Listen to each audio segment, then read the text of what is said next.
क्या बात है, बहुत अच्छे लाल।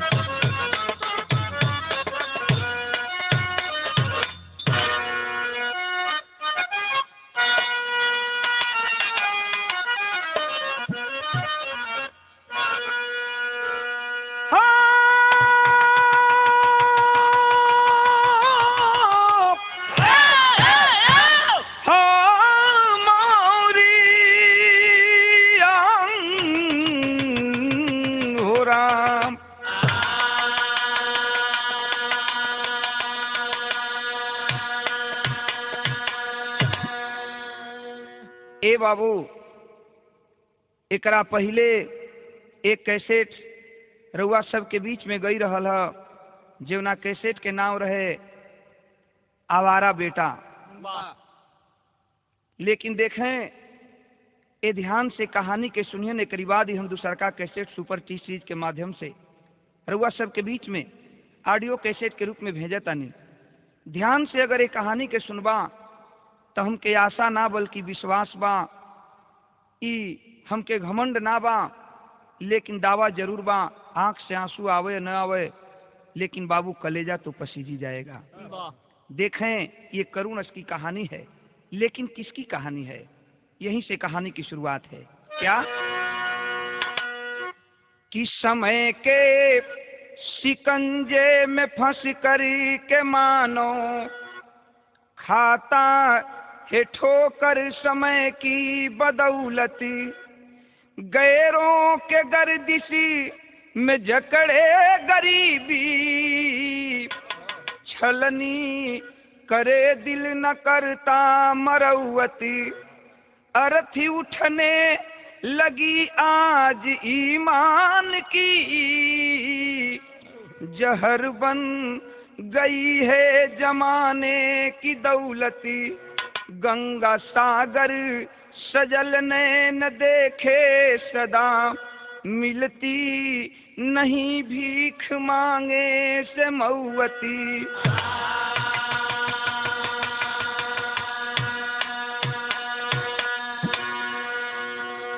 यहीं से कहानी की शुरुआत है। लेकिन देखें बाबू, एक लाइन गजल का नमूना बा, उहे भोजपुरी गीत दिहल बा हमरे बिहार वाले। का गीत का लाइन बा मास्टर?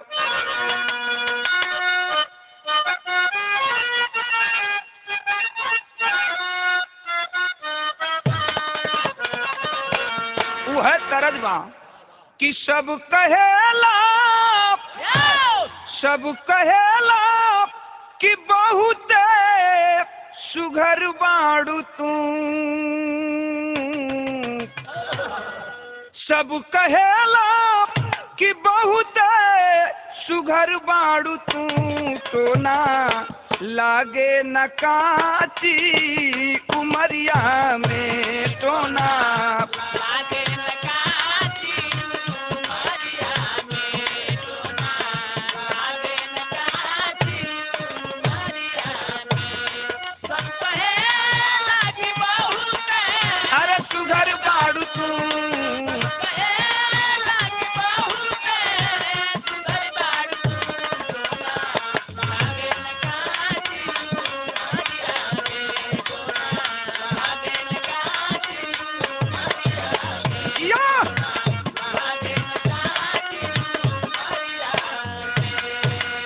हमारे गाना का भाव कितनी सुंदर लिखल गई। कहनाम बा कवि का कि आसमां में हजोरिया उगे चान के, आसमां में हजोरिया उगे चान के, कबहू जुआ डेराला अन्हरिया में, कबहू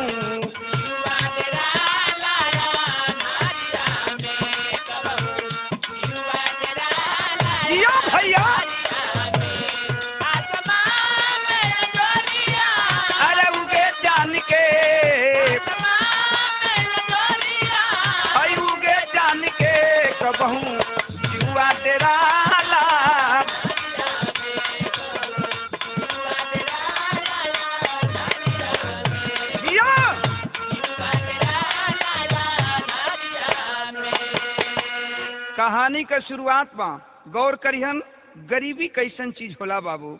ये दुनिया में गरीब का जिंदगी का बा, गरीब आदमी कैसे जिएलन, तनी कवि जी बड़ी सुंदर बात लिखलन गीत के अंदर। नजम के लाइन में बतावल गई का,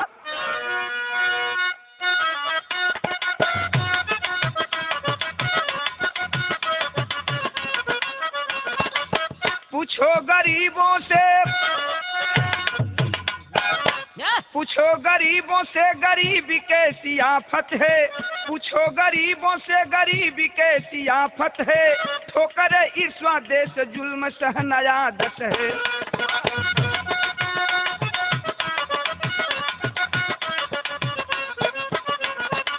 कहानी के करवा हमें से बात का शुरुआत हो गई।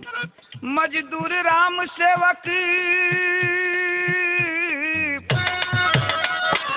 मजदूर राम सेवक बाठा मोतिहारी में, सुदामा शांति सुवन जी रहे लाचारी में।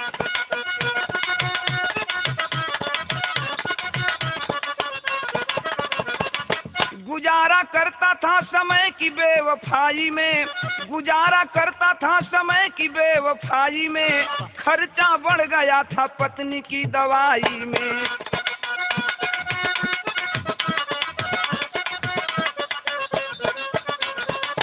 कर्म की मारी वह विपत्ति बोझ उठोती थी, कर्म की मारी वह विपत्ति बोझ उठोती थी, पड़ी मरण की सेज आह भर के रोती थी।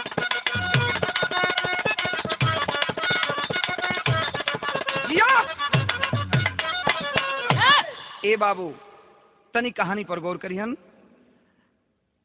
बाठा गांव के रहे वाला मोतिहारी जिला के अंदर, मोतिहारी जिला में एगो छोटे गांव बाठा, वही गांव का रहे वाला मजदूर राम सेवक इतना गरीब कि टाइम से और भोजन नसीब ना होत बा। मजदूरी करके परिवार का परवरिश, जिंदगी का परवरिश करत हुन अपने परिवार का।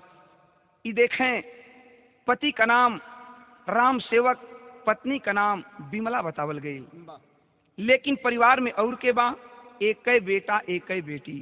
बिटिया बढ़बे, जौना बिटिया का नाम शांति बतावल गई, अब बेटवा का नाम सुदामा बतावल बा। देखें बाबू, शांति बेटी की उम्र 10 वर्ष है की है, और बेटवा का उम्र 8 वर्ष का बतावल बा सुदामा का। समय धीरे धीरे बीतत बा। अचानक एक दिन भगवान कैसन प्रकोप भइल कि देखें ये राम सेवक का दुल्हन बिमला बीमार पड़ जाती है। आज जब बीमार पड़ल बे, आज धीरे धीरे राम सेवक गरीब आदमी के पास इतना पैसा नहीं थे कि अच्छा इलाज कहीं करा सकें। ये तरह मौत जो है बिमला की नजदीक आकर खड़ी हो गई। कुछ ही दिनों की बिमला मेहमान बन जाती है। आज जब बिमला मेहमान बन गई, समझ गई कि अब हम ना बचब। आज बाबू देखें अपने पति राम सेवक के बुलौलिन हम, अब बुलाए के रोक एक ठे बात कहलिन हम। का कहलिन?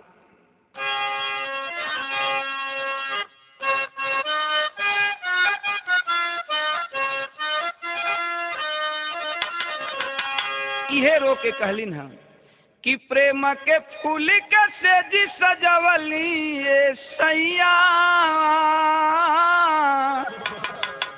प्रेम के फूल के सेजी सजवली ये सैया, अरे ये सैया, अरे ये सैया।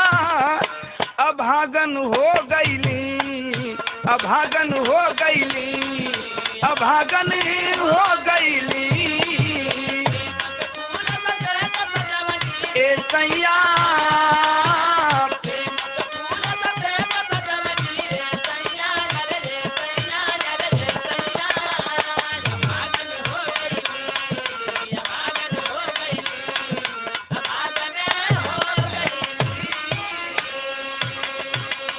माई के मुर्तारी बिटिया शांति बैठल बे, गोड़ के लगे बेटवा सुदामा बैठल बा। अपने पति के रो के समझावत है कि ये सैया अब हमके हमरे बारे में ज्यादा चिंता मत करा। रोवत हुन राम सेवक कहलन कि देखा बिमला ऐसन मत कहा, हम गरीब आदमी जरूर बानी, कर्जा गुलाम कई के तोहार दवाई हम कराई, तू नहीं खोजेबू। लेकिन बाबू देखें बिमला दोनों लड़कन के हाथ पकड़ के लड़का लड़की के हाथ पकड़ के अपने पति राम सेवक के हाथ में रख दियलस। एगो बात कहत बे, का कहलस कि टोवे बबुवन के हाथे पंछी उड़ल चाहे माथे,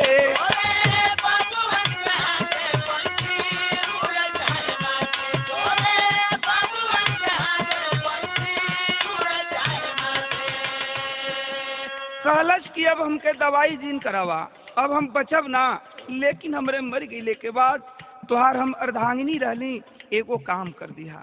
कौन काम कर दिया? कि टोवे बबुअन के हाथे पंछी उड़ल चाहे माथे, कबहू करिहा न शादी रहिहा टूअरन के साथे।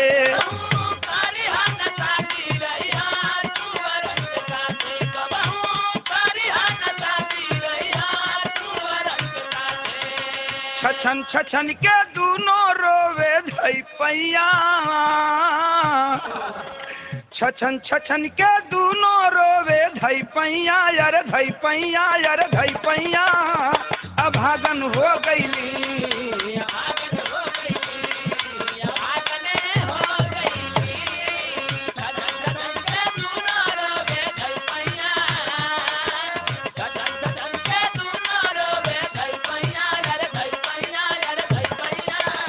अभागन हो गईली।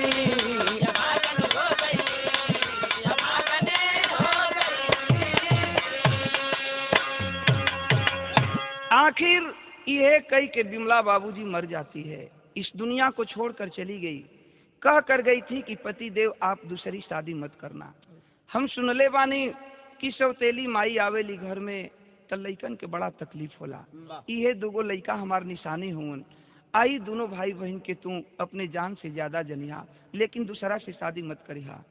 आखिर गांव का मदद लेकर के, गांव घर के लोगों का मदद लेकर के बाबू राम सेवक अपनी विमला पत्नी का अंतिम दाह संस्कार कर दिया। और जब दाह संस्कार कर दिया, 1 महीना, 2 महीना, 3 महीना, 4 महीना, 6 महीना गुजर गई। जब 6 महीना गुजर गई, गांव घर के लोग दबाव देवे लगलन। गांव घर के लोग, हितई नतई के लोग आके कहलन कि अरे राम सेवक, तहार जिंदगी बड़ा लम्हर बा भैया, एक काम करा कि कम से कम अपना खातिर तना, लेकिन हई दूगो तहार लइका हुन, एगो लइकी एगो लइका, त कम से कम एहनी के मुंह देखा, तू दूसर बियाह कला, दूसर मेहरारू घर में आई त कम से कम लइकन के टाइम से भोजन त दी। आखिर पहले तो कुछ दिन तक नकारत चल गलन राम सेवक कि हम दूसर बियाह न करब, लेकिन गांव घर के इतना दबाव पड़ल कि राम सेवक दूसरी शादी कर ही लिया। और जब दूसर शादी कर लियलन, राम सेवक 2 दिन, 4 दिन, 10 दिन, 2 महीना, 4 महीना बीतल। आखिर वो परिवार में उहे होखे लागल जवन ना होखे के चाहिए। देखें बाबू, राम सेवक सुबह ही उठता था, नित्य क्रिया करके चला जाता था मजदूरी करने के लिए। घर में नई नवेली दुल्हन, वही दोनों बच्चे रह जाते थे। सौतेली माँ घर में जब आई है, 2-4 महीना गुजरा है। 2-4 महीना गुजरले के बाद अपन सौतेली माई का करनी दिखावे लगल। लइकन से दिन भर काम करावे। लड़कियां जवन बढ़वे, जेकर नाम शांति बा, शांति से दिन भर काम करावे और न त टाइम से भोजन भी मत दे। आज सवेरवे का तो बात बा, भोजनो ना देत रहे। सवेरवे का बात बा, सवेरे राम सेवक उठलन, हम चल गिलन मजदूरी करे। बेटी भी 10 वर्ष की हो चुकी है शांति, वो भी चली गई पिताजी के साथ मजदूरी करने के लिए। सवेर छोट लड़का के सुतले छोड़ के बहनियां अपना भैया के सुतले छोड़ के चल गई मजदूरी करे। लेकिन देखें बाबू, जब उठल बा वो छोट लड़का 8 वर्ष के, जब भैया उठल बा जाके माई के यहाँ दौड़ल गई बा, माई दीदी ना है इनका। माई जब इतनी बात सौतेली माई सुनलस, डांट करके कहती है कि तुमको केवल दीदी ही दिखाई पड़ती है, दीदी तेरी काम करने गई है, जाओ खेलो। लड़का रो के कहलस कि ए माई हमके रात भी भरपेट खाना ना दिहलो, बड़ी भूख लगल बा माई, हमके तनी कुछ खाना खाए के दे दा। यही तो लड़का का कसूर था बाबू। इतना ही वो बच्चा छोटा सा 8 वर्ष का सुदामा कहा था कि उठाती है सिमठा, गरम आग में तप रहा था सिमठा, और उसी सिमठे से लगी मारने, मारते मारते घर के दरवाजे के बाहर कर देती है। लड़का दरवाजे पर बैठ करके रो रहा है। तब तक 12-1 बजत बा। ठीक अब दोपहरी का टाइम होखे वाला बा।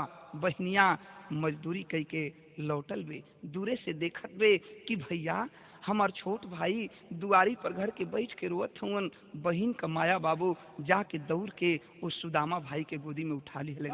आज जब उठा ली हलिन, बहन का प्यार पाया है, वो छोटा सा मासूम सुदामा बहन के गोद में सिसक करके रो रहा है कि दीदी दीदी तू ना जाने लू ना, तू तो चल जालू मजदूरी करे, लेकिन देखा माई हमके कहा कैली ना, माई बड़ी मरले बाड़ी दीदी, माई बड़ी मरले बाड़ी। रो के लड़का आज अपने दीदी से बतावत बा, का कहले बा,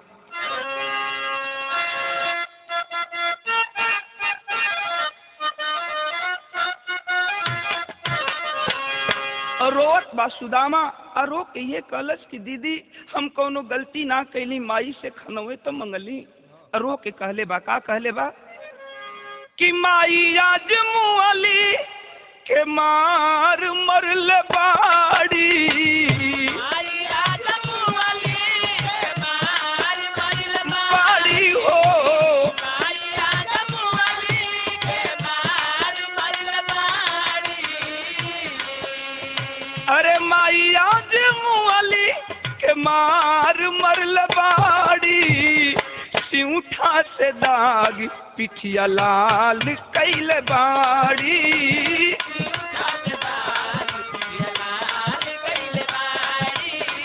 सिउठा से दाग ओ माई आज मुअली के मार मरल बाड़ी, माई आज मुअली के मार मरल बाड़ी, सिउठा से दाग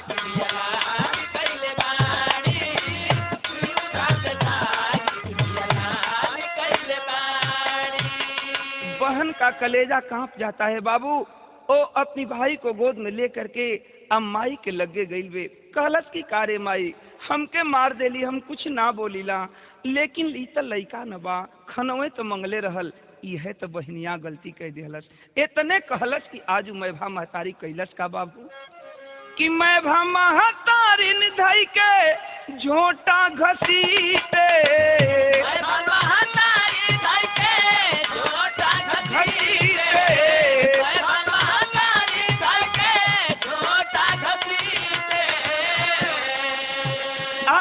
हन सुनवली ता शांति के पीते, और हन सुनवली हरा शांति के पीते, और हन सुनवली ता शांति के पीते। अरे बाबूजी के मतिया खराब कैल बाड़ी, बाबूजी के मतिया खराब कैल बाड़ी, बाबूजी के मतिया बाबूजी के मतिया खराब कैल बाड़ी, सिउठा से दाग पिठिया लाल कैल बाड़ी,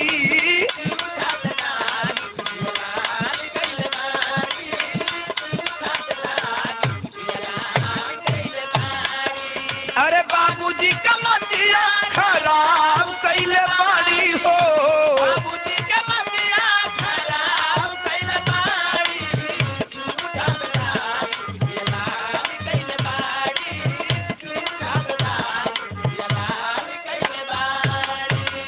इतने बहनिया गलती कैलस।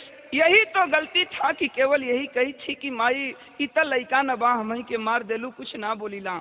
इतना ही गलती थी उस बहन की। वो पापिन सौतेली माँ उस लड़की की अपने चंगुल में बाल को पकड़ लेती है, लात से मारते मारते घसीटते हुए घर के बाहर कर देती है। खैर बहनिया तय बाबू समझ बुझ के रह गई, लेकिन देखें अब साँझ भइल बा। राम सेवक मजदूरी कही के अइलन हम।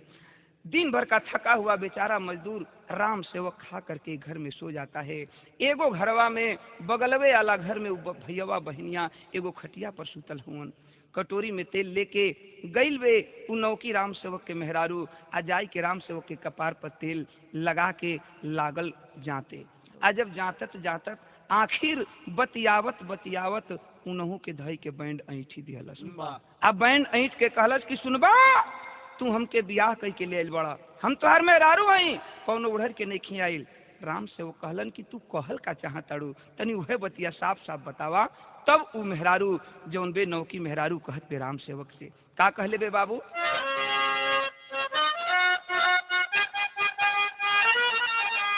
इहे कहत बे कि सौतेला कमाई खाई है हमारा सुगानावा के, सौतेला कमाई खाई है हमारे सुगानावा के, सौतेला कमाई खाई है हमारे सुगानावा के, सौतेला कमाई खाई है हमारा सुगानावा के, दिहल जाई जानवा के मार जी। हाटे करे जा जब सुनली बहिनिया हो खल चाहे ले के फरार जी। माई बाबू घरवा में बतियावत हवन, बगलवे वाला घरवा में बहनिया भैया के लेके सुतल बे। ए बाबू, लड़का का स्वभाव 8 बरिस का लड़का सूत गेल बा दीदी के गोद में, लेकिन वो बहन शांति का नींद ना आवत बटे। सोचत बे, जब माई का फुसफुसाहट सुन ले बे, आ दौड़ के आके बाबू के घरवा के केवाड़ी के पल्ला तर खड़ा होके सुने लगल। जब माई इतनी बात कहलास कि ई लइका जौन बा लइकिया त सयान हो जाई त कहीं बियाह कर दिहल जाई चल जाई, लेकिन लइकवा हमार गोद से हमरे पेट से जौन लइका जन्मी ओकरी आधा का हिस्सेदार हो जाई, एकर जान मार द। अब आँख हो जाती है वो शांति बहन बाबू, और दौड़ कर क्या कर भाई को सीने से लगा लेती है, रोने लगती है। रो के ये सोचत में कि माई मरे के बेरी कह गई कि ये बेटी हम ते दुनिया के छोड़ के जात बानी, लेकिन हमरा मर गई के बाद ए लइका खाती तू ही माई बाड़ू और तू ही बहन बाड़ू। आज वो लड़की सोचत में कि हमें भैया के कैसे बचाई। सोच गई कि हम ऐसने काम काहे ना कर दी कि बांस रही न बंसुरी बाजी। ए बाबू, धीरे धीरे भोर का टाइम भइल बा। जब भोर का टाइम भइल बा, भोरहरी में वो लड़की शांति भैया के गोदी में लेके घर छोड़ के निकल गई। घर छोड़ के निकल गई।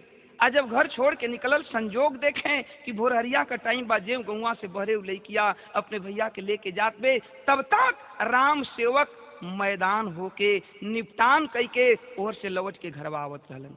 दिखलन है कि अरे ई शांति असुदामा के लिए कितना भोरहरिया में कहाँ जात बे। आके रास्ता रोक लियलन, डांट के कहलन कि रे शांति कहाँ जा रही हो। हाथ जोड़ के वो लड़की रोत बे कि बाबू हमार रास्ता मत रोका, छोड़ दा बाबू छोड़ दा। रोत बे लड़की, आइए कहत बे का कहले बे?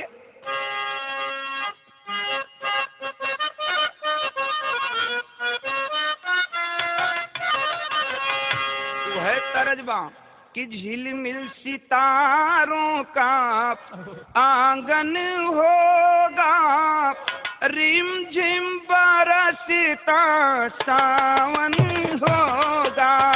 झिलमिल सितारों का आंगन होगा, रिम झिम बरसता सावन होगा। झिलमिल सितारों का आंगन होगा, रिम झिम बरसता सावन होगा। आज वो लड़की शांति अपने बाबू का पैर पकड़ के रोवत में कहलस कि बाबू रास्ता छोड़ दा, लेकिन रो के कहले बे का कहले बे कि पौआ पकड़ के रोवे, पौआ पकड़ के रोवे बिटिया बिचारी, पौआ पकड़ के रोवे बिटिया बिचारी, पैबा खजाना कौन बबुआ के मारी। पौआ पकड़ के रोवे बिटिया बेचारी, पैबा खजाना कौन बबुआ के मारी। पौआ पकड़ के रोवे बिटिया बेचारी, पैबा खजाना कौन बबुआ के मारी। रो के लड़की शांति कहलस बाबू कि माई के दियत दुलार जवन दिहला, मैं भाके मोह में वह सुल कैली हला। मैं भाग मोह में वह सुल कैली हला, मैं भाग मोह में वह सुल कैली हला। जनवा के भीख मांगे, जनवा के भीख मांगे बन के दुखियारी, जनवा के भीख मांगे बन के दुखियारी, कोई खजाना कावन बबुआ के मारी। जानवा के भीख मांगे बन के दुखियारी, पाइबा खजाना कवन बबुआ के मारी। जानवा के भीख मांगे बन के दुखियारी, पाइबा खजाना कवन बबुआ के मारी। लड़की रोवत बे कहलस कि बाबू जवन रतिया के माई के संगवा तू बतियावत रहला कुल बतिया हम सुन गइल बानी। बाबू माई कहिए न मनबा कि भैया के मार दिहल जाए त काहे के तू ऐसन काम करबा बाबू, हमन के तोहरे जामल नहीं जा, हमन के तोहरे जामल नहीं जाए बाबू, भाई के जान मत मारा, हमें भाई के लेके गांव छोड़ के चल जात बानी, कबो तोहरे दुआरी पर लौट के न आई। रहलन तराम सेवक बापे न औलाद के दिल अपने दिल में माया जरूर बा। सोच गिलन कि जवन हमार मेहरुआ चाहत बे उ कमवा हो ही जात बा त जान मरले से का फायदा बा। डांट करके राम सेवक बोला है आए शांति चली जाओ लेकर के, लेकिन याद रखना दोबारा कभी मेरे दरवाजे पर इस लड़का को लेकर के मत आना और न कभी तुम आना। बाबू का पाँव छोले बे लड़की भैया के गोदी में उठा के गांव छोड़ के लड़की चल दी हलस। आज जब गांव छोड़ के चलल बे कवि जी बड़ी सुंदर टेरी का बात लिखलन है का, अरे मानवता को जवाब चाहिए ए बाबू, मानवता को जवाब चाहिए, मोह के मकड़ जाल में करने चला हिसाब। मार देखा लड़की लेके जात बे, लेकिन लड़की जब गांव के बहरे गई बे जंगली रास्ता बा, वही जंगल के रास्ता पकड़ के लड़की अपने छोट भाई 8 वर्ष के सुदामा के लेके जा रहल बे। लेकिन भइल का बाबूजी,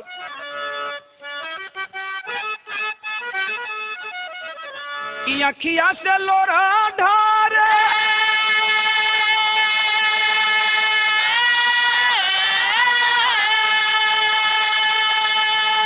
ए बाबू बन के पतैया झारे,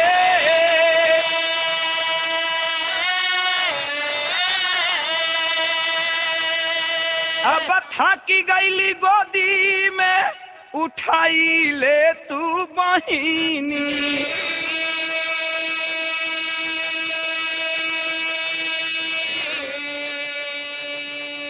ठीक जंगल के बीचों बीच बहन अपनी भाई को लेकर पहुंची है कि अचानक उस भाई बहन के साथ एक घटना घटी है बाबू। वो कौन घटना बा कि बना घोना घोर आइल, बना घन घोर आइल, गोड़ा भराई गइल, तनिकी सपनिया पियाई दे तू बहिनी।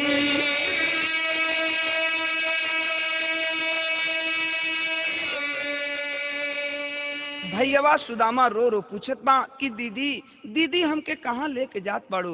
बाहरे बहन भाई के समझावत बे कि भैया रो मत, चला अभी हमनी के घर पराया हो गई हमनी खातिर, चला मामा के यहाँ रहल जाई। लेके जात बे, लेकिन बाबू देखें जेठ का दोपहरिया बा, 12 बजे वाला बा, भाई के मुंह सुखत बा। रो के भैया एक जगह बैठ गई एक पेड़ के नीचे आ कहलस कि दीदी अब हमसे चल ना जाई, कबो तुलबुल तुलबुल छोट लड़का भुइया चलत बा तो कबो दीदी के गोद में उठ जात बा। देखें रोत बा, कहलस कि दीदी हमके पानी पिया दे न तो अब जान चल जाई। बेर सूर्य भगवान कपारे के ऊपर हुवन, 12 बजे वाला बा, दीदी अब तक मुंह में का एगो टुकड़ा न गई, कम से कम पनिए तक पियादा। बहनिया सोचे लगल कि ये जंगल में भाई के पानी कहवा से पियाई, लेकिन बारे भाई बहन का माया बहनिया से बर्दाश्त न भइल, वो भैया के एक ठे पेड़े के नीचे बैठा दियलस। अब बैठा के कहले बे का कहले बे बाबू कि गईली बहनिया भुलैली डहरिया हो, अब डहकत वीराना के बचाई ले तू बहिनी।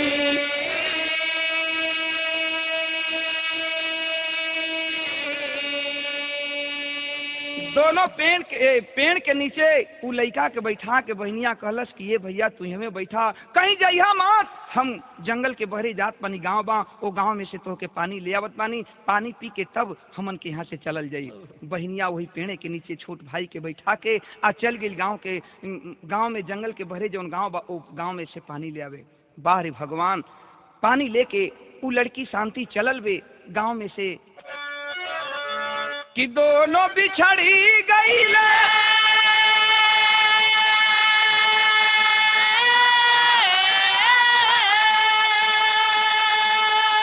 ए बाबू विधि का विधानावा हो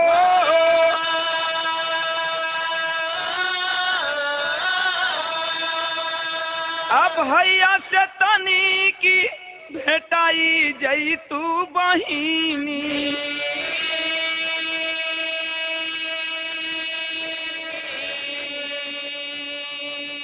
पानी लेकर के वो लड़की तो चली है जरूर बाबू, लेकिन यही घटना घटा।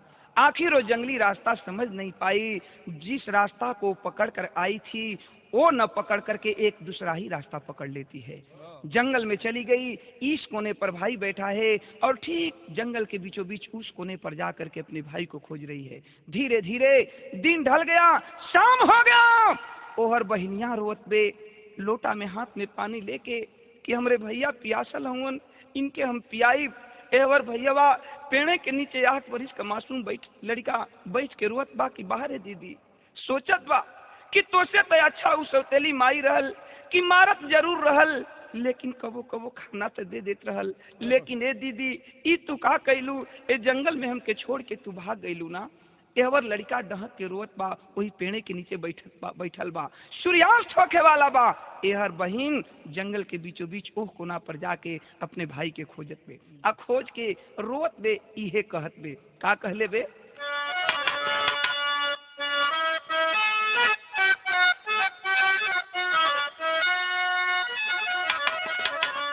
यही रो करके बहन कहती है कि तोहे ढूंढी कहाँ भैया, तोहे ढूंढी कहाँ भैया, पतवार बिना डूबे मझधार बिचे नैया, तोहे ढूंढी कहाँ भैया, तोहे ढूंढी कहाँ भैया, पतवार बिचे डूबे मझधार बिचे नैया, तोहे ढूंढी कहाँ भैया, तोहे ढूंढी कहाँ भैया, पतवार बिना डूबे मझधार बिचे नैया। रोवत बे लड़की, लोटा में पानी हाथ में बा, हाथ में लोटा में पानी लेके आइए रो रो कहत बे का, तोहरा बिना सुन लागे जिंदगी बिरानवा, तोहरा बिना सुन लागे जिंदगी बिरानवा, तोहरा बिना सुन लागे जिंदगी बिरानवा। मन करे माहुर खाके तजदी परानवा, मन कर माहुर खाके तजदी परानवा, मन कर माहुर खाके तजदी परानवा।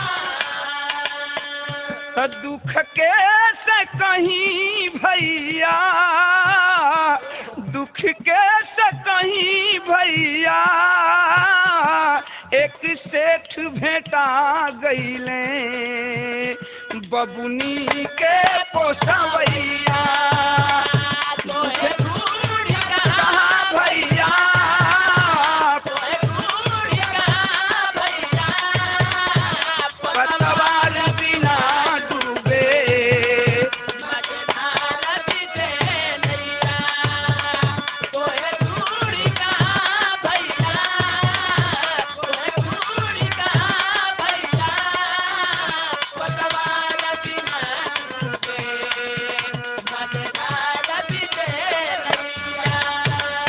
लड़की रो रही है बाबू। तब तक देखें एक और घटना घट गई। शाम का वक्त बा, सूर्यास्त होखे वाला बा आ उहे जंगलवा का रास्ता पकड़ के एगो सेठ जी जात रहलन, जेवना सेठ जी का नाम धनमल सेठ बतावल गई। जब लड़की के देखलन है कि अरे ये सुनसान जंगल में हाथ में लोटा का पानी लेके आई लड़की कलप कलप के रोवत में आखिर बात का बा। बाहरे सेठ जी धनमल सेठ और बिटिया के नजदीके गईलन हम, कहलन कि बेटी कैसन रोवत बाड़ू बेटी, केकर बेटी हो, कहवा से तू आइल बाड़ू, का खोजत बाड़ू बिटिया।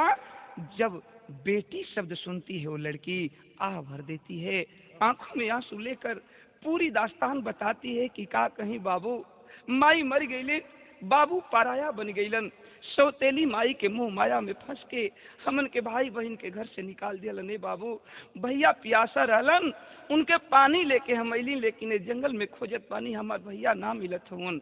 सेठ जी का दिल में दया आ गई। धनमल सेठ कहलन कि ये बेटी एक काम करा, इस जंगल का बात बा, जंगली जगह बा, थोड़े ही देर में जंगली जानवर आ जाएंगे यहाँ, तुम चलो बेटी मेरे साथ, और तुम चलो मेरे साथ, सुबह होते ही मैं तेरे भाई को ढूंढवाने का प्रयास करूंगा, अगर तेरा भाई मिल जाएगा तेरे भाई के साथ मैं लगा दूंगा। लड़की पिता मान के धनमल सेठ के संगे चल गई। आज जब घरवा ले गेलन धनमल सेठ तो देखें बाबूजी सबसे बड़ आश्चर्यजनक तो ई बात रहल कि धनमल सेठ के भगवान सब कुछ देले रहलन, धन दौलत की कोई कमी नहीं थी, मात्र कमी थी तो धनमल सेठ को भगवान ने कोई औलाद नहीं दिया था। आज जब लड़की के घरे ले गईलन धनमल सेठ, वो बेटी का आपन बिटिया मान लिहलन, सोच गेलन कि हो सकत बा कि भगवान हमके यही रूप में ए बेटी के देले हुन, आपन बेटी मान के वो बेटी के पोसे पाले लगलन। आज वो लड़की धीरे धीरे 20 बरिस के हो गई।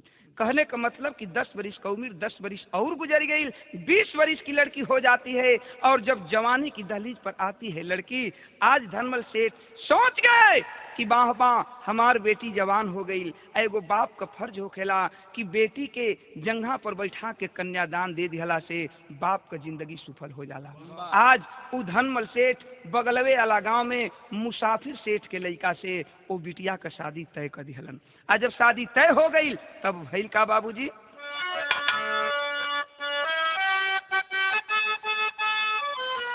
कहल गई कि बीतल कुछ सालों से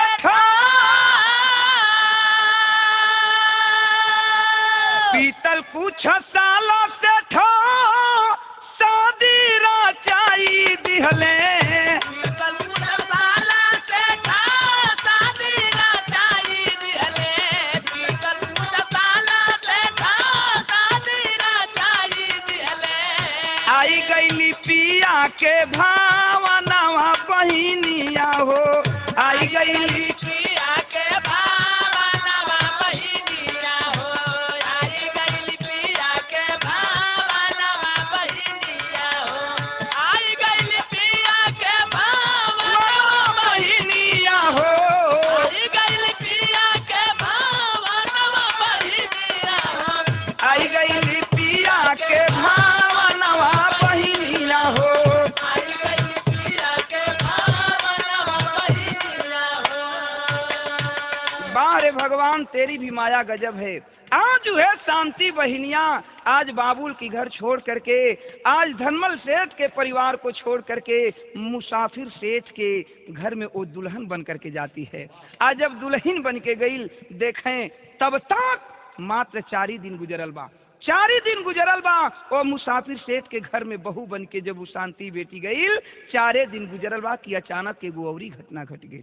कौन घटना घटल बा कि धन्य विधाता तोहरी धन्य लिखनिया हो, धन्य विधाता तोहरी धन्य लिखनिया हो, धन्य विधाता तोहरी धन्य लिखनिया हो।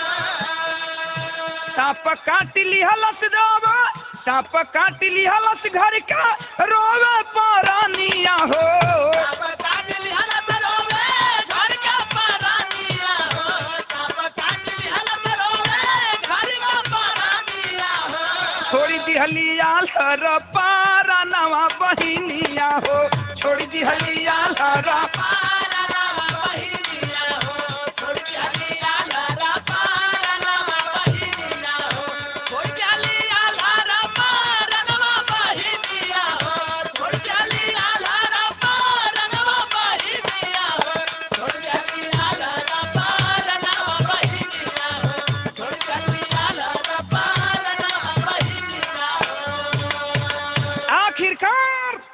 4 ही दिन तो गुजरा था कि बहू बन के गईलिन है शांति मुसाफिर सेठ के घर में।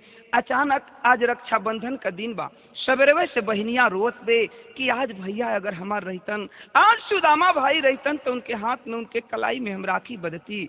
ए बाबू, वही घरवा में एगो भूसा वाला घर बा, वही भूसा वाला घर में बहनियां कोनो काम से गई कि अचानक उसी भूसे वाला घर में सर्प बैठा था, डंक को मार देता है। थोड़े ही देर में शांति बेहोश हो जाती है। गांव में हलचल मच गया कि मुसाफिर सेठ के बहू 4 दिन अइले भइल रहल कि आज सांप काट दिहलस। आस पड़ोस के लोग आए, दावा दारू झाड़ फूंक उपचार बहुत शुरू हुआ बाबू, लेकिन उस लड़की को कोई बचा नहीं पाया। आज जब लड़की के ना केहू बचावल, गांव घर लोगन के भीड़ लागल बा मुसाफिर सेठ के दरवाजा पर। सब लोग ये कहत बा कि भैया जवन होके के तवन तो हो गई, अब एक काम करा लो कि केरा ले आवा लोग, केरा के पेड़ पर ये लड़की के लाश के दफना दिहल जाए। मुसाफिर सेठ के बहू के लाश केरा के पेड़ पर दफना दिहल जाए। देखें बाबूजी केरा काट के आइल बा, ओ केरा के पेड़ पर ओ शांति बहिन के लाश रखल गइल बा, मुंह से गाज निकलत बाटे। अब अंतिम क्रिया करे के तैयारी में लोग हुवन, तब तक एगो और घटना घट गई। कौन घटना घटल बा बाबू?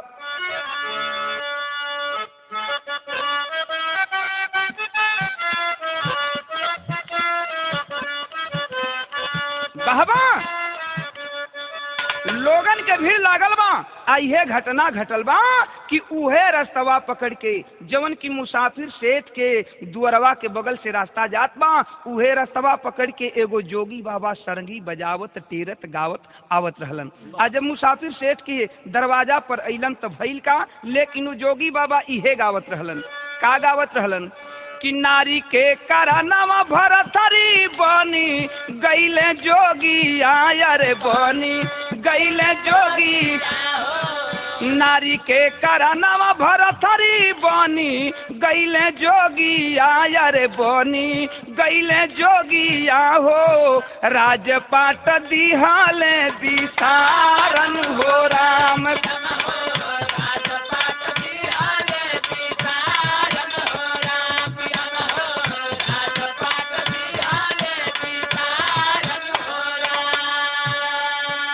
ए बाबू, दरवाजा पर देखलन जोगी बाबा, मुसाफिर सेठ के बड़ा भीड़ लगल बा।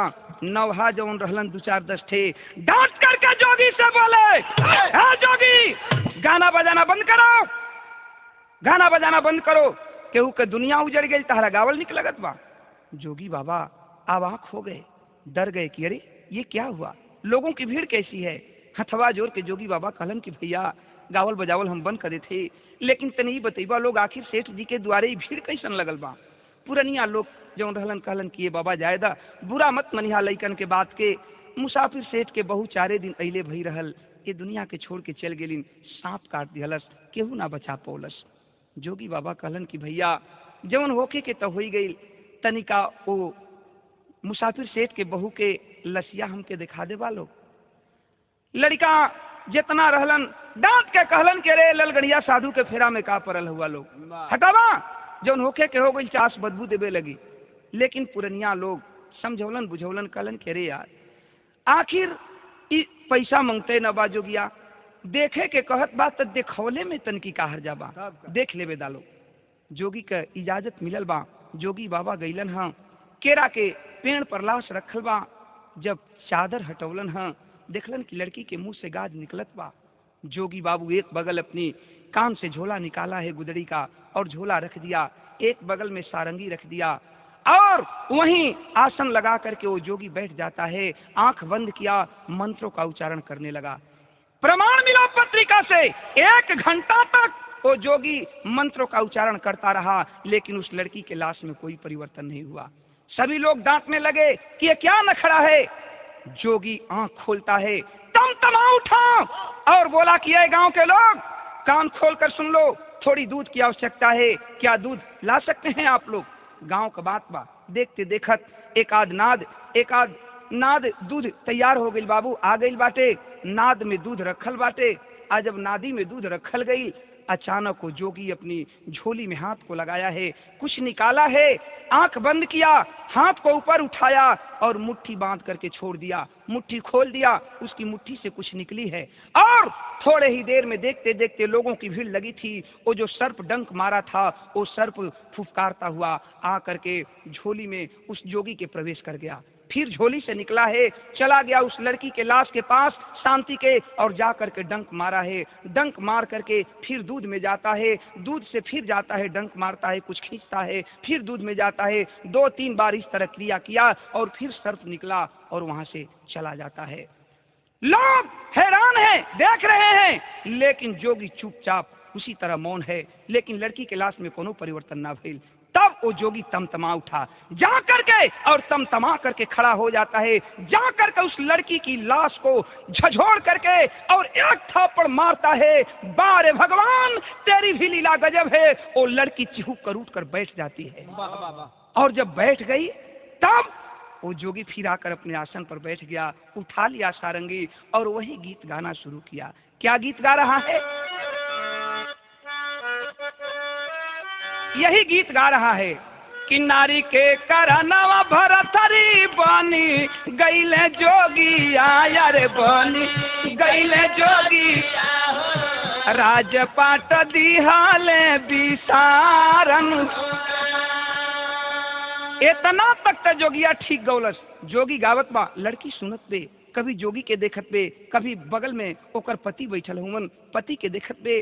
कहलस कि आखिर ई कैसन भीड़ बा, कैसन ही जोगी बाबा हुवन। तब तक जोगी एक लाइन और गाना शुरू किया। क्या गाया है कि माई मरी गईली बाबू बना ले कसाईया रे बना ले कसाईया मैं हमारे मुआली के मारन।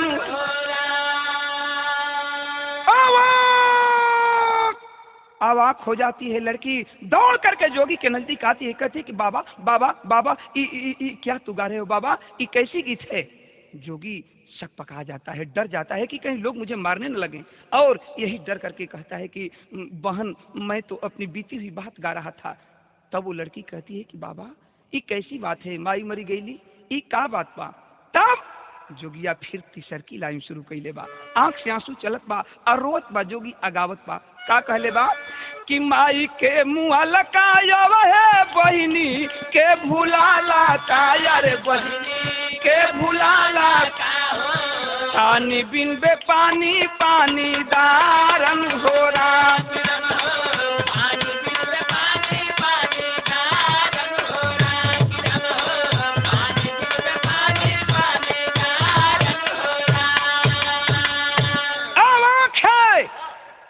अब आंखें लड़किया के आंख से आंसू चले लगल, हथवा जोड़ के और रोए लगल। उ शांति बहन कहलस कि बाबा ई कैसन तू गीत गावत हुआ बाबा, सब लोग देखत बा कि लड़की जी गई आ जोगी के गीत सुन के रोवत बे, कारण का बा? सब लोग आवाज पड़ल बा। जोगी कहलन कि का कही बहन, हम तो अपने मुसीबत में बानी, लेकिन ई बतावा हमर गीतिया सुन के तू काहे रोवत बाड़ू? शांति कहलस कि ये बाबा कहीं ऐसन तना, तू के हुआ, कहवा से अइला, केकर लइका हुआ, कहवा जइबा, कब से जोगी बनला, तनी बतैता बाबा। रो करके वो जोगी कहता है कि का कहूँ बहन, मैं तो इसलिए रो रहा हूँ कि आज रक्षाबंधन का पर्व है और ठीक तेरी ही जैसी मेरी बड़ी दीदी थी जो मुझे जंगल में छोड़कर चली गई। दीदी जंगल में छोड़कर चली गई और तब से मैं जोगी बन करके और उस बहन का तलाश कर रहा हूँ। इसीलिए रो रहा हूँ कि अगर आज वो मेरी बहन होती तो इस रक्षाबंधन के पर्व पर मेरी कलाई में हंसते हुए राखी बांधती और मैं राखी की बधाई में उसे जरूर कुछ देता बहन, जरूर कुछ देता। आँख है वो लड़की, अब आँख है, कहती है कि बाबा कहीं तेरा नाम सुदामा तो नहीं है? कहीं तेरा नाम सुदामा तो नहीं है बाबा? अवाक हो जाता है जोगी और कहता है कि बहन बहन तुम ये कैसे जान गई कि मेरा नाम सुदामा है? रोने लगती है, रो रो करके कहती है कि बस भैया बस, अरे जिस बहन की तू आज 10 बरस से तलाश कर रहा है वो कोई और नहीं है बल्कि वो तेरी बहन मैं ही हूँ भैया, मैं ही हूँ। वो तेरी बहन मैं ही हूँ, मेरा नाम शांति है, वही मैं तेरी शांति हूँ भैया, वही मैं तेरी शांति हूँ। दोनों भाई बहन सीना से सीना मिला करके रो रहे हैं। अचानक वो बोल पड़ा जोगी की, अरे पगली दीदी, तू आज रक्षाबंधन का पर्व है, क्या मेरी कलाई में राखी नहीं बांधेगी? तब तक वो लड़की कहती है कि सब कुछ ठीक है भैया, लेकिन ये बता कि तू जोगी कैसे बना, तू जोगी कैसे बना? कहने लगा वही लड़का, बताया कि देख, जब तू पानी लेने के लिए गई दीदी और नहीं आई तो मैं पेड़ के नीचे बैठकर रो रहा था, तब तक अचानक एक जोगी बाबा गए, वही रास्ता पकड़कर मुझे रोते हुए देखे, उठा लिए, पूरी बात मैंने बताया। जोगी बाबा कहने लगे कि चलो बेटा, मैं तो जोगी फकीर का आदमी हूँ, तुम मेरे साथ जोग रमाओ और हो सकता है किसी दिन किसी मोड़ पर तेरी बहन मिल जाए। तभी से मैं जोगी बन गया और तुझे ढूंढता रहा। जाती है बहन दौड़ करके, जा करके और रक्षाबंधन लाती है बाबू, आरती की थाल सजाती है, भैया के कलाई में राखी बांधती है। आज जब रखिया बंधलिन कहलिन कि भैया राखी के बधाई में हमें कुछ ना देबा। भाई जोगी रोने लगा। सुदामा कहता है कि अरे पगली, इस जोगी के पास और है ही क्या, मैं तुम्हें क्या दे सकता हूँ, केवल प्यार के अलावा और मेरे पास कुछ नहीं है। कहती है कि नहीं भैया नहीं, हमें राखी के बधाई में यही चाहिए कि आज से तू वादा कर, ये झोली और ये सारंगी फेंक दे भैया, और आज से तुम इसी घर में मेरे साथ रहेगा भैया। हंसता है और कहता है जोगी की अरे पगली, तुमसे तो मुलाकात हो ही गया, लेकिन एक बात सुन, जरा पिताजी के बारे में भी पता लगाना है जो हम लोगों को जन्म दिए हैं, आखिर पिताजी कैसे हैं। देखें बाबू, कहानी आगे बढ़ी है। हुआ क्या,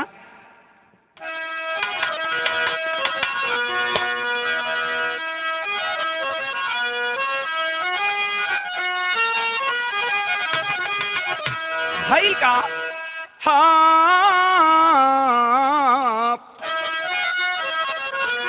नदिया के धारना नदिया के धारना अरार से रोकाला बाबू, अरे नहीं रोकाइल भैया बहिनी के प्यार, अदेई के दिलासा धैले आगे के डहरिया दादा, अइल मोतिहारी बाठा गंवारी मझारी। रो करके भाई रक्षाबंधन बंधवाया है और वहां से चल पड़ा। वादा किया कि बहन रक्षा बधाई के बदले मैं यही देता हूं तुम्हें कि चाहे मैं धरती के किसी कोने में रहूंगा, रक्षाबंधन के दिन मैं तेरे दरवाजे पर आऊंगा और आ करके अपनी बड़ी बहन से अपनी कलाई में राखी बंधवाऊंगा। यही कह करके जोगी वो सारंगी बजाता हुआ एक तरफ गांव से बाहर निकल पड़ा। बहन दरवाजे पर खड़ी होकर अपने जोगी भाई को देख रही है कि आज भैया फिर मुझसे दूर हो रहा है।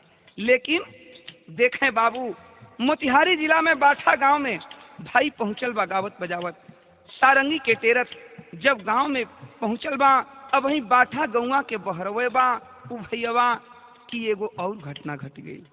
कौन घटना घटल बा कि घरवा से निकलत रहे बाबू के जनाजा, बाबू घरवा से निकलत रहे बाबू के जनाजा भैया, अरे दासा देखी जोगिया के बड़ी सी लालूरी, खाई के पछाड़ गिरी गई लसिया पर दादा, हम ही अभागा सौतेला बेटा तूरी, दाह संस्कार कैले पंचन के समहनवा बाबू, दाह संस्कार कैले पंचन के समहनवा बाबू, बरबस नजरिया गइल बेचल छलाई, अनमोल खजाना हमके दई दा गुदरिया माई। तनी बात समझ ला ए बाबू, जेमे गौवा के बहरे बाणन कि आज देखत हुन की केहू आदमी का लाश निकलत बा, आ जब देखलन हाँ गांव घर के लोगन के पहचानत देर न लगल। जाके उ जोगिया पूछत बा कि ए बाबू, ए चचा, ए भैया, ई केकर लाश बा? वाह वाह वाह रे भगवान, तेरी भी माया गजब है कि आज 10 वर्ष गुजर गया था, लेकिन गांव के लोग उस सुदामा जोगी को पहचानने से इनकार नहीं कर पाए। लाश को रख दिए और गांव के लोग कहने लगे कि बेटा, कहीं तू सुदामा तो नहीं है? हाँ बाबू, हाँ चचा, हम ही सुदामा हिला। बात का भाई केकर लाश बा? गांव के लोग पुरनिया कहलन कि कारे सुदामा, अरे तू है न रहले, जब छोट रहले केहू के दरवाजे पर केहू तोरे चल जाए तो तोके बेगोदी में उठोले ओकरा चैन न पड़े, तोके पूरा गांव दुलार प्यार करत रहल। आज तू छोड़ के अब तू चल गईले बेटा, चल गईला, अपने बाबू का ख्याल न कैला। लेकिन देखा तहार बाबू एवनी गम के बर्दाश्त न कैलन। तहार बाबू राम सेवक मजदूरी कई के आवे, आ शाम के दुआरे दुआरे घूम के ये कहें कि हम बड़ा गलती कह दिहली, हमार सोना नियन लइका लड़की हमके छोड़ के चल गिलन, हमके दूसर ब्याह न करे के चाहत रहल। ए बेटा, तोहार मुंह माया भुला न पौलन राम सेवक, आखिर अंजाम इहे निकलल कि आज वही मोह माया में तोहरे बाबू का हार्ट अटैक हो गई। तहार बाबू ये दुनिया के छोड़ के चल दिहलन। जब इतनी बात सुदामा जोगी सुनलन है, एक तरफ सारंगी फेंक दिया, एक तरफ झोली है गुदड़ी का, बाप के लाश पर फूट फूट कर रो रहा है। लेकिन बाहर सुदामा जोगी कंधे पर लाश को उठाया है, अंतिम संस्कार किया। अंतिम संस्कार कई के आप फिर वही अपना गुदड़ी का झोला और वही सारंगी उठा करके अइलन है, बजावत हुन टेरत हुन सारंगी अइलन अपने दरवाजे पर। एहवार सौतेली माई का पता चलल, हल्ला मच गइल कि सुदामा जोगी बन के आइल बा। गांव में हलचल मचल बा, सौतेली माई के पता चलल बा कि आज सुदामा हमार सौतेला लइका जोगी बन के आइल बा। ए बाबू, सौतेली माई दौड़ल बे, दरवाजा पर ही पहुंचलन हम, जाके पांव छोल चाहत बे, तब तक 4 कदम वो सुदामा जोगी पीछे हट जाता है। कहता है कि अरे पागल, तू मेरी धर्म की माँ हो और तू मेरा पैर छू रही है, क्या मुझे नर्क में भी जगह नहीं दोगी माँ? ऐसा मत करो माँ। रोती है वो कि ए बाबू, जवन हम कहनी तमन पहली, आज तहार बाबू मर गईलन, ए परिवार का परवरिश करे वाला केहू नहीं खे। अब भगवान देखें, सबसे बड़ी बात तो ये है कि जवना बेटा के मोह माया में वो सौतेला बेटा के उस सौतेली माई दूर कैलस, आज भगवान कैसन माया की 10 बरिस गुजर गई, ओकरा कोख में एको औलाद ना भइलन। सोचत वे सौतेली माई रोवत बे, कहलस कि बेटा केहू ना बा आगे पीछे, अब तोहरे सहारा बा। जोगी हंसता है और कहता है कि रे पगली, एक जोगी के लिए मोह, ये माया, ये धन और ये दौलत सबसे बड़ी चीज है बाबू। कि इस कहानी में, मेरा कहानी जो है, इस विरह की ये जो कहानी है, अंततो गत्वा बैराग की ओर जा रही है। गौर करेंगे, आज जो बैरागी जोगी कहता है कि एक जोगी के लिए मोह माया धन दौलत नहीं माना ना, हमें कुछ नहीं चाहिए, अगर देना है तो एक ही चीज दे दो माँ। झोली फैलाता है और वो जोगी मांगता है अपनी धर्म की माँ से। क्या कहता है कि अनमोल खजाना हमके दे दो गुदड़िया माई, अनमोल खजाना हमके दे दो गुदड़िया माई, अरे मैं भा चरनिया में गिर भराई। आखिरकार जोगी बोल पड़ा कि एक जोगी का सबसे बड़ा फर्ज होता है, एक जोगी के लिए सबसे बड़ा चीज होता है माँ, कि अंततो गत्वा वो जोगी अपनी माँ से जा करके, अपनी माँ से जा करके अंततो गत्वा फटी हुई गुदड़ी भिक्षा के रूप में ले ले।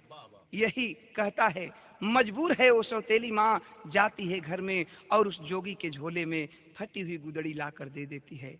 जोगी माँ का चरण स्पर्श करता है और निकल पड़ा गांव से, सारंगी को टेरते हुए। गांव के लोग कुछ दूर तक जाते हैं जोगी को पहुंचाने के लिए, लेकिन बाबू देखें, जोगी जा रहा है, गांव के लोग खड़े होकर देख रहे हैं, सुदामा बहुत दूर चला गया, गांव के लोग देखते रह गए।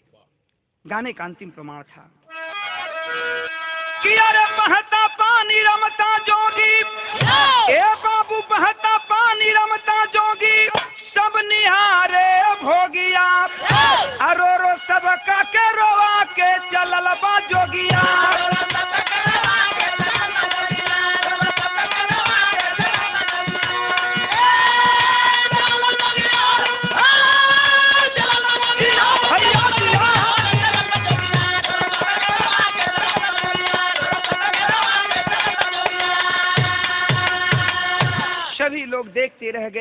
वो सुदामा जोगी सारंगी को टेरता हुआ बहुत दूर जा चुका था।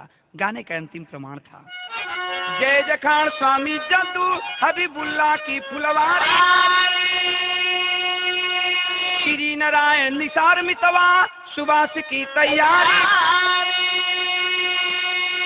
अरे मानवता को जवाब चाहिए, ए भैया मानवता को जवाब चाहिए। रोशनी गंगा सागर ओम प्रकाश महताब, मानवता को जवाब चाहिए।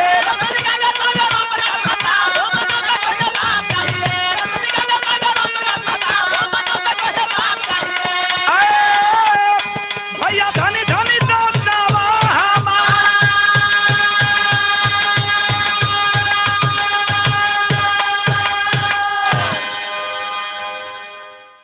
प्रेम के फूल के सेजी सजवली ये सैया, अरे ये सैया, अरे ये सैया। अभागन हो गईली, अभागन हो गईली, अभागन हो गईली ए सैया।